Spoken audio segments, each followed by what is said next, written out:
YouTube, what is going on? Back with my latest video. Today I want to switch it up a little bit and talk about one of the biggest announcements of the year so far for Funko. I think it is a huge announcement for the community, definitely further legitimizes Funko Pops, and I'm going to tell you why I think this is an amazing thing moving forward. So let's get my thoughts and get right into it. Here we go. Listen, been in the game for a minute, clocking in because it's time to get down to business. Stunting is a habit, on me I'm good at it. Asking around town, I'm known as the Popsavage. Alright guys, before we get into this video, please smash that like button down below. Let me know you guys are enjoying these videos, and as always, if you're new to this channel, welcome. Hit subscribe button down below as well so you updates my most recent content, and hit that bell notification so you're alerted as soon as I post a new video. So if it's your first time tuning into this segment, what I like to try to do every Saturday is talk about the financial side of Funko Pops, or there's different topics I find interesting, or pops that are going to go up in value. And like I said, today we're going to be talking about a topic I think is going to drastically change the Funko Pop space in a positive way. Before we get into that, just want to plug real fast, I do have a link in the description box below. If you're interested in adding any new Funko Pops to your collection, there's a $10 off code for your first order for whatnot in the description box below. Helps the channel, helps support the channel. So if you want to buy something to help support the channel at the same time, check that link out below and you'll get $10 off your first order. But let's get right into the topic at hand. So this week there was an announcement that was given that I think is going to drastically change the Funko Pop space, and that is that PSA will now be grading Funko Pops. So I know in the past PSA had been authenticating Funko Pops with autographs on them. PSA typically, if you're not familiar with them, deals with trading cards. They authenticate autographs, sports memorabilia like bats, gloves, things of that nature. But mainly they stay in the autograph and trading card space. They don't really typically, they don't grade other collectibles like toys or anything. There are companies that do grade toys, but PSA has never gotten involved in anything like that. Now they will be actually grading Funko Pops. So I didn't actually look into the details that there is any restrictions on like the value that a Funko Pop has to be in order for it to be graded, because sometimes they do things like that. But it's an extremely cool announcement that I think is going to affect the hobby in a positive way. So I know when this announcement happened, I saw the comments, a lot of people were talking about it in a negative way. And I think we're always going to have that. One thing that isn't said so much in this space, and it's kind of the blunt truth, is a lot of people want Funko Pops to be easily accessible. They want them to have no value, and they want them to just never be expensive. And I think that thought process and that mindset is extremely damaging to the community, just because, honestly and truly, things, in order to be desirable and collectible, they have to have value. That's just the name of the game for anything collectible. Honestly, if things having value bothers you, then the collectible space may not be for you. And the thing is, there's a lot of Funko Pops that aren't collectible. There's things that sit on the shelves. There is a little bit of things for everybody, but there are some things that are more collectible and have value. And most likely that's what people are going to be grading with PSA anyways. I saw a lot of complaints of people saying that expensive things are going to get more expensive. I mean, that's kind of the point with collectibles. I know people, collect for what they like, but ultimately, people want to have the things that they have increase in value. That's just the truth. I know not too many people say that. Everyone says buy what you love. You can do that, but also people want their collectibles to go up in value. They don't want them to lose value at all. And a lot of this with PSA is just maintaining the value, because they do encapsulate it and kind of let you know what you have as far as the grading is concerned. So if you're not familiar with PSA grading, what PSA does is they grade from a scale of, I think it's 1 to 10. There are 0.5s along the way with cards. I don't know if they'll do that with Funko Pops. But what PSA is essentially going to do is going to assign a grade to the Funko Pop, whether it be 1 through 10, and that's what the individual Funko Pop will be graded at. Now, those grades, depending on the numerical value for them, and at least sports cards, it dictates the value of the card. So here's an example.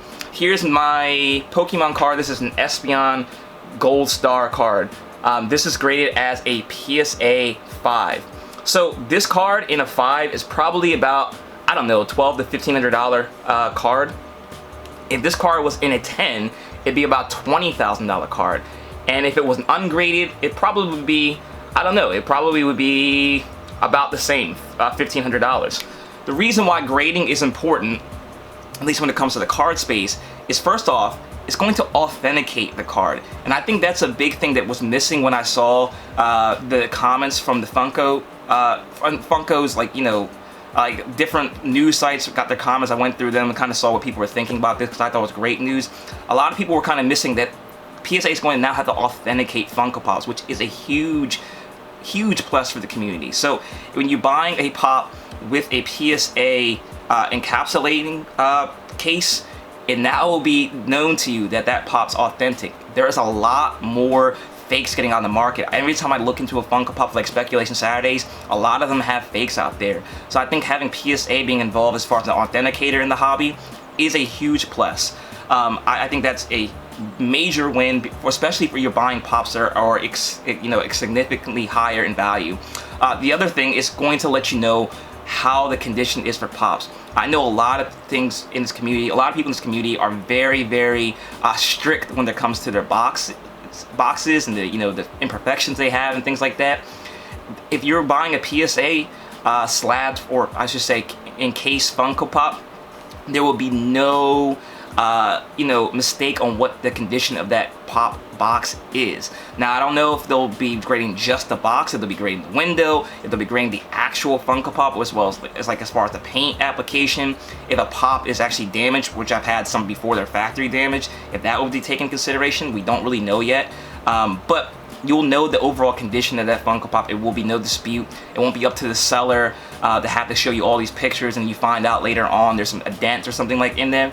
PSA will do all that work for you and let you know how the condition of the box is. Now, like I said, long term, I think that is a good thing, because I think it authenticates these, you know, really rare Funko Pops, so that the fakes kind of can't exist as easily. Because I don't think people are going to buy the expensive Funko Pops that are not PSA encased eventually. And this is going to take some time to get used to this being in the hobby. But eventually, I think a lot of the more rare Funko Pops are going to be encased in the PSA case. But in general, I just think that over time, now the values are going to go up. You know, a 10 of I don't know, a Comic-Con, what do we just have? That metallic Charmander that came out FYE.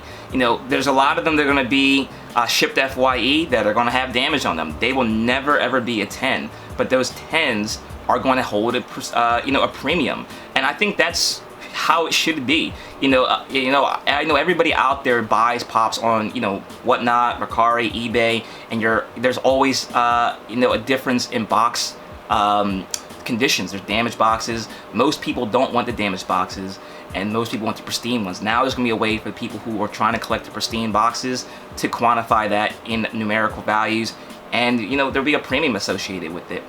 The people who have protected their Funko Pops with different pop protectors and stuff now will be rewarded, because I think those pops will, you know, end up getting good grades. Now, obviously, that's going to make some pops higher in value, like a 10 of the really rare pops are going to be expensive, but I don't think that the people who are thinking that this is going to make the pop hobby more expensive are necessarily correct.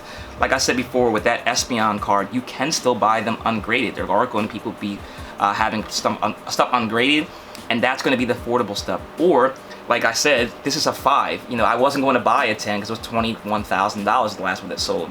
A 5 was a little bit more affordable for me, and there's going to be access to, you know, if you want an extremely expensive Funko Pop, if the box is damaged and it comes out to a PSA 5, that may end up being affordable for you. So I think there's a lot of good that's going to come from this. I know I'm rambling a little bit, but it's kind of just want to get my thoughts out there, because I think this is a huge thing for Funko Pop, because I think it legitimizes Funko Pops. Like I said before, PSA does not grade any other collectibles outside of trading cards. They're now deciding to start with Funko Pops.